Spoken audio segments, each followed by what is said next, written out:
The cookie jar. When I was a child, my grandmother would bake the most delicious smelling cookies. Her house would be full of the aroma of those treats as they baked in her oven. She would remove them and place them on the various cooling wire stands, as my siblings and me would stand and watch, eyes wide and mouths salivating. The flavors that she would make were very enticing: chocolate chip, peanut butter, fudge chocolate, cinnamon, cranberry, white chocolate. We were not allowed to eat them whilst they were still warm, even though we knew from our mother's cookies that she had made that they tasted sensational in this warmed state. The selection of mouth-watering treats was then placed inside a large cookie jar and placed on a shelf. Now, my grandmother would announce, cookies must be earned. Good behavior will result in being given a cookie of your favorite flavor. I like chocolate chip best of all, my sister would declare. I prefer peanut butter, my elder half-brother would announce. It's got to be cinnamon for me, weighed in my younger brother, as he fizzed with excitement. I would stand, saying nothing. What about you, H.G.? Which is your favourite? Asked my grandmother, as she leant down to level with my face. I like them all, Grandma. I don't have a favourite, I would answer. My grandmother would laugh. Oh, you can't have them all, H.G. You'll be sick, she would say, and then ruffle my hair in that irritating way that relatives do, since they think that they can be familiar with you. He will, Grandma, he's greedy, my sister would scold, and I would give her my luck. I had perfected this stare in the mirror over the preceding summer. I narrowed my eyes and fixed my gaze, summoning up every ounce of anger, malice, and hatred that I could muster. I found it worked best if I thought of things which angered me. I would recall being left out of the school football team, but for no apparent reason, purely because of the jealous machinations of the relevant games teacher against my father, but for it to be taken out on me. I would remember when my painting did not win the competition organised by the church. But you came second, congratulated my younger brother. What's the good of second?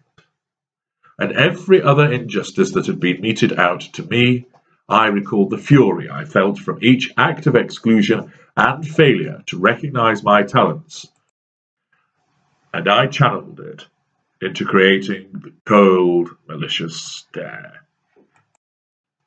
When I shot it towards my sister, she immediately fell quiet. She knew better than to cross me once I had given her that look. Well, my grandmother would continue as she straightened herself, if you all help me clean the baking utensils, you can all have a cookie each.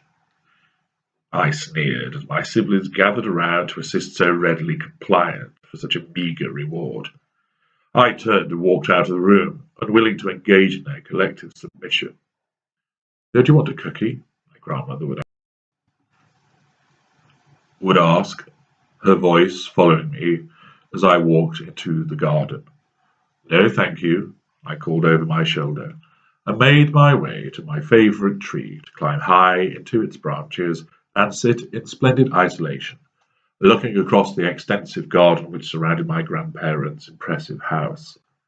I would often sit up there for hours, master of all that I surveyed, calling down to those that played beneath its boughs, shouting out to others in the gardens that I could see around, and often ignoring the cries of those that shouted out to me. When I returned eventually for dinner, my siblings would remind me of how delicious the cookies had tasted, yet I was unaffected by their ineffectual goading, for I knew that my eventual triumph would surpass their laughable achievement. I merely smiled and got on with eating my dinner. That night I waited until the rest of the house was asleep, and then I made my way downstairs, back into the kitchen. I stood on the cool stone floor, the moonlight shining into the room, causing the glass jar to gleam. I hopped up onto one of the kitchen counters and claimed my prize. I placed the jar down before me and lifted off the lid before dipping my hand inside and selecting a white chocolate cookie. I devoured it in 3 bites. I grabbed a cinnamon one and wolfed that down before attacking a cranberry and orange cookie much the same way. I pulled the chocolate chip, peanut butter, and chocolate fudge flavored ones and put them beside me, ready to carry to bed. My hand had lingered over the jar again. How I wanted to take a further cinnamon cookie and break it up, scattering crumbs beside my younger brother's bed, but I knew that it was futile. My grandmother could never remember how many she had baked of each cookie, and she would never notice that 6 had been taken overnight. That was the basis for my success. Therefore, there was no point in leading a trail to the bed of my younger brother, no matter how satisfying it would have been to have seen him accused and cry as he protested his innocence. I replaced the jar and scooped up my bounty, ready to pad back to my bed and enjoy my stolen snacks and reflect on my skills. Even though, as my sister had predicted, the taste would eventually sicken me of eating so many of the cookies, the fact was this was more about being hungry. This was more about especially enjoying the taste of them. It was more about proving that I could do as I wanted to.